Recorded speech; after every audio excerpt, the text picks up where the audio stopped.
Welcome to special live. నేను రమ్మ మండవ. ఈ రోజు లైవ్లో భాగంగా మనం తీసుకోబోతున్న టాపిక్ ఏంటంటే, ఈరోజు జగన్మోహన్ రెడ్డి ఎన్నికలు దగ్గర పడుతున్న ఈ సమయంలో ఆపరేషన్ కమ్మ సామాజిక వర్గం అనే ఈక్వేషన్కి తెరదీశారా అంటే అవుననే చెప్పాలి. గత కొన్ని రోజులుగా జగన్మోహన్ రెడ్డి వేస్తున్న అడుగులు కూడా ఆ దిశగానే ఉన్నాయి. గతంలో మనం చూసినట్లయితే 2014లో జగన్మోహన్ రెడ్డి ఓడిపోయిన తర్వాత టీడీపీ అధికారంలోకి వచ్చిన తర్వాత ఆయన ప్రశాంత్ కిషోర్ లాంటి వాళ్ళని వ్యూహకర్తగా నియమించుకున్నారు. ప్రశాంత్ కిషోర్ అటువైపు పాదయాత్ర మీద జగన్మోహన్ రెడ్డితో ఫోకస్ పెట్టిస్తూనే మరోవైపు అటు సోషల్ మీడియా వేదికగా కూడా సామాజిక వర్గాల వారీగా టార్గెట్ చేయడం ప్రారంభించారు. ఈ క్రమంలోనే కమ్మ సామాజిక వర్గం అప్పట్లో సాఫ్ట్ టార్గెట్ అవుతూ వచ్చింది.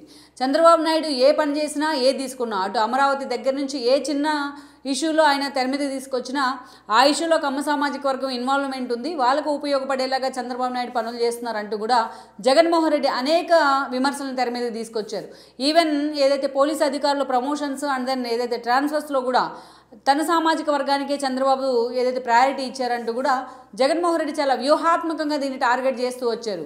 అసలు ఒక కమ్మ సామాజిక వర్గం అంటేనే ఈరోజు రాష్ట్రానికి ద్రోహుల్లాగా చిత్రీకరిస్తూ వచ్చారు. ఆ చిత్రీకరణలో కొంతమేరకు జగన్మోహన్ రెడ్డి సక్సెస్ అయ్యారు.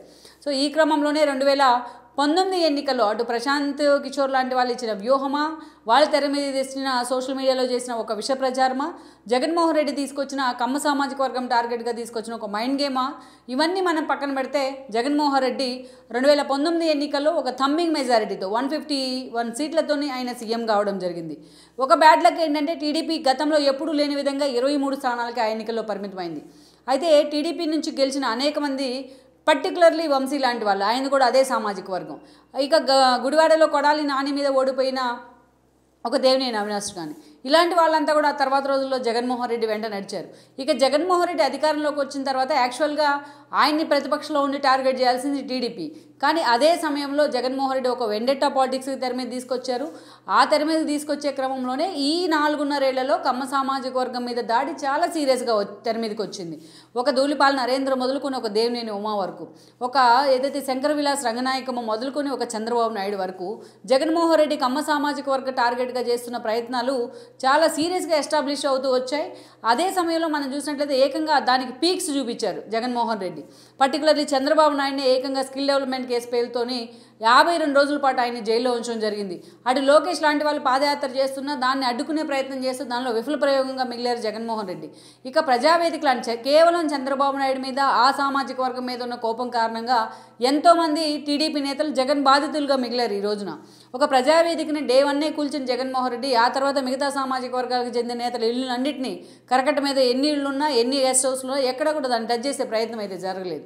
ఇక అలా ఒక సామాజిక వర్గం టార్గెట్గా, ఒక పార్టీ టార్గెట్గా జగన్మోహన్ రెడ్డి అనేక రకాల ఈక్వేషన్లు తెర మీదకి తీసుకొచ్చారు.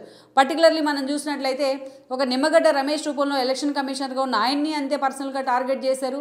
కరోనా లాంటి ఇష్యూలు వచ్చినా కరోనానా అంటూ కూడా మాట్లాడారు.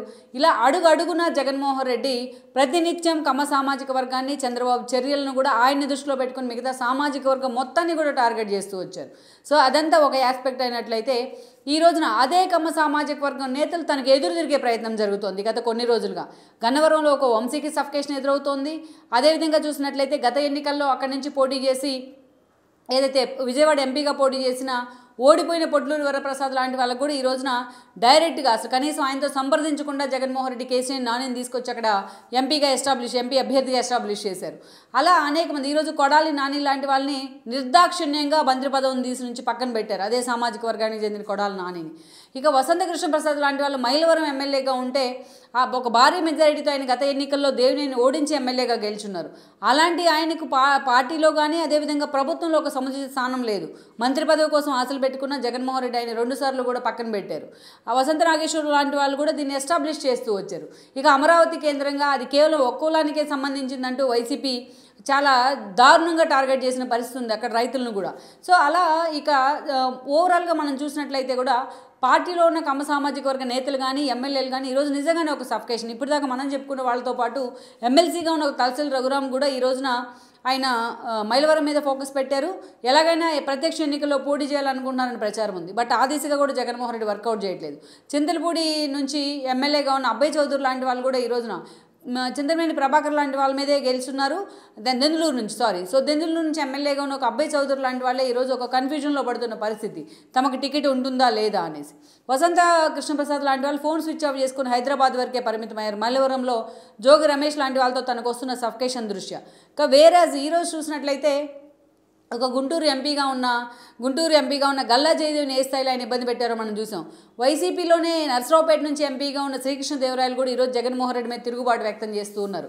అలా ఒకవైపు చూసినట్లయితే చంద్రబాబు నాయుడిని, టీడీపీ నేతల్ని, టీడీపీలో ఉన్న పర్టికులర్లీ కమ్మ సామాజిక వర్గాన్ని టార్గెట్ చేయడం ద్వారా జగన్మోహన్ రెడ్డి తనతో పాటు ఉన్న కమ్మ సామాజిక వర్గ నేతల్లో కూడా ఒక వ్యతిరేకత తెచ్చుకున్నారు. దానికి తోటి ఈరోజు మెజారిటీ కమ్మ సామాజిక వర్గ నేతలను అటు ఇటు షవ్వులు చేస్తూ, కొంతమంది టికెట్లు ఇవ్వకుండా పక్కన పెడుతూ వాళ్ళందరినీ గందరగోళంలో పడేస్తున్న జగన్మోహన్ రెడ్డి తీరు నిజంగానే వైసీపీలో ఉన్న ఒక కమ్మ సామాజిక వర్గంలో ఒక సఫికేషన్ అయితే క్రియేట్ చేస్తుంది. ఆ నేతలు కూడా జగన్మోహన్ రెడ్డికి అవుట్ అండ్ రైట్గా ఎదురు తిరుగుతూ వస్తున్నారు. ఈరోజు ఏదైతే విజ్ఞాన సంస్థల అధినేత లావు రత్తయ్య కొడుకు శ్రీకృష్ణదేవరాయలు జగన్మోహన్ రెడ్డి తన గుంటూరు పోమంటే అసలు వెళ్ళనంటూ పూర్తి స్థాయిలో ఆయన మీద తిరుగుబాటు వ్యక్తం చేస్తున్నారు. సో లైక్ వసంత్ లాంటి వాళ్ళు, లైక్ వంశీ లాంటి వాళ్ళు కానీ మనం చెప్పుకున్న వాళ్ళు. సో ఆ స్థాయిలో ఒక సఫికేషన్ ఎదుర్కొంటూ ఉన్నారు. అటు పవన్ కళ్యాణ్ని టార్గెట్ చేయడం ద్వారా అటు కాపు సామాజిక వర్గంలో ఒక వ్యతిరేకత అయితే క్రియేట్ అయింది జగన్మోహన్ రెడ్డి మీద. అట్ ద సేమ్ టైం అటు చంద్రబాబు నాయుడు మూలంగా ఆయన మీద ఉన్న కోపాన్ని మిగతా కమ్మకులం మీద చూపించే ప్రయోగం చేయడం కారణంగా అక్కడి నుంచి కూడా తన పార్టీ నుంచి ఆ వ్యతిరేకత ఈరోజు జగన్మోహన్ రెడ్డి మీద ఎస్టాబ్లిష్ అవుతుంది. అందుకే కొద్దిగా ఆలస్యంగానైనా, కొంత లేటుగానైనా దీన్ని జగన్మోహన్ రెడ్డి పూర్తి స్థాయిలో దాన్ని తప్పుని సరిదిద్దుకునే ప్రయత్నం చేస్తున్నారన్న వాదనలు ఉన్నాయి. ఈ క్రమంలోనే ఈరోజు జగన్మోహన్ రెడ్డి ఆపరేషన్ కమ్మ సామాజిక వర్గం అనే ఈక్వేషన్ తెర మీదకి తీసుకొచ్చారనే చర్చ నడుస్తోంది. దానిలో భాగంగానే ఈ రోజున ఒక కేసీఆర్ నానిని పార్టీలో చేర్చుకున్నారు. ఆయన గత కొంతకాలంగా కేసీఆర్ నాని రాజకీయ ప్రస్థానం మనకు తెలిసిందే. 14-19లో టీడీపీ నుంచి ఎంపీ అయ్యారు. 19లో పార్టీ ఓడిపోయిన దగ్గర నుంచి పూర్తి స్థాయిలో టీడీపీ అధిష్టానాన్ని టార్గెట్ చేస్తూ వార్తల్లో ఉన్నారు.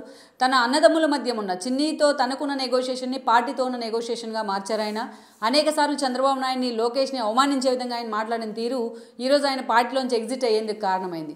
అయితే గత ఏడాది కాలంగా ఆయన వైసీపీ నేతలతో కూడా సన్నిహితంగా ఉంటున్నారనే ప్రచారం ఉంది. ఈవెన్ చాలాసార్లు ఆయన నందిగామ ఎమ్మెల్యే లాంటి వాళ్ళతో కూడా చాలా క్లోజ్ అసోసియేట్గా ఉంటూ వచ్చారు.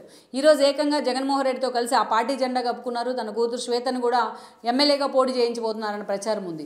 సో ఇలాంటి సందర్భంలో చాలా రోజులుగా టీడీపీ ఈ విషయాలన్నింటినీ ఊహిస్తున్న టీడీపీ కేసీఆర్ నాని విషయంలో ఆయనకున్న ఒక సోలో ఇమేజ్ దృష్ట్యానే ఒక డెసిషన్ మేకింగ్లో లేట్ అయింది. బట్ ఇది జగన్మోహన్ రెడ్డి తనకు అనుకూలంగా మార్చుకున్నారు.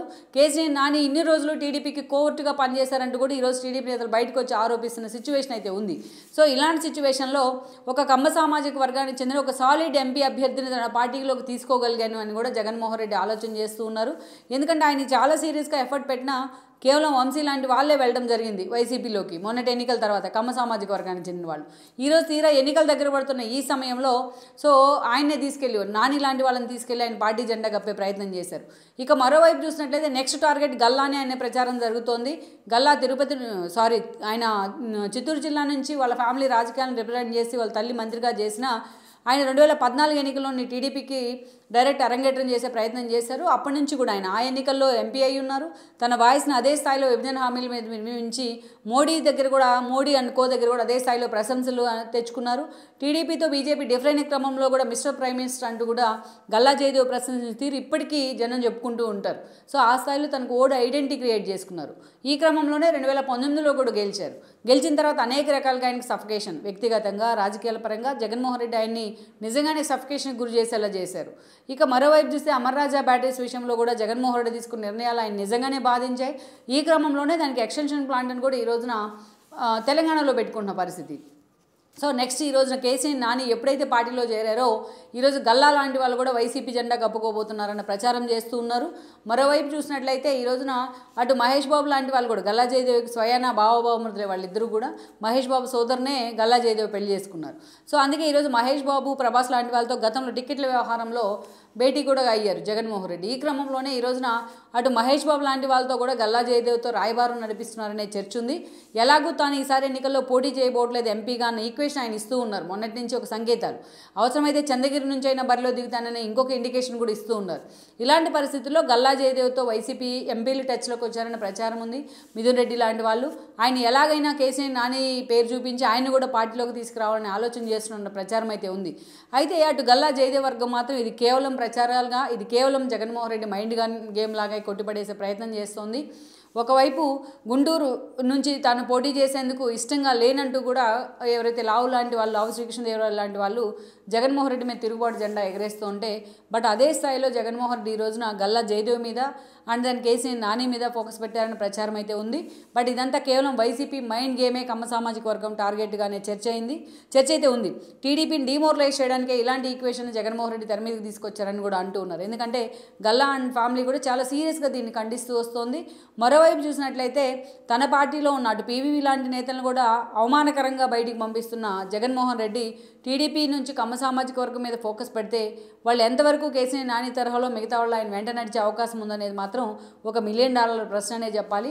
ఓవరాల్గా ఈరోజు ఆపరేషన్ కమ్మ సామాజిక వర్గం పేరుతో జగన్మోహన్ రెడ్డి చేస్తున్న ప్రయత్నాలు ఆ పార్టీకి ఆయనకే రేపటి ఎన్నికల్లో బూమరాంగ్ అయ్యే అవకాశాలు ఉన్నాయనే చర్చ జరుగుతోంది. లెట్స్ సీ మరి ఈ పరిణామాలు రేపటి ఎన్నికల నాటికి ఏ మలుపు తిరుగుతాయనేది మనం చూడాల్సి ఉంది. ఈ వీడియో మీకు నచ్చినట్లయితే please share, like and subscribe R24 Telugu.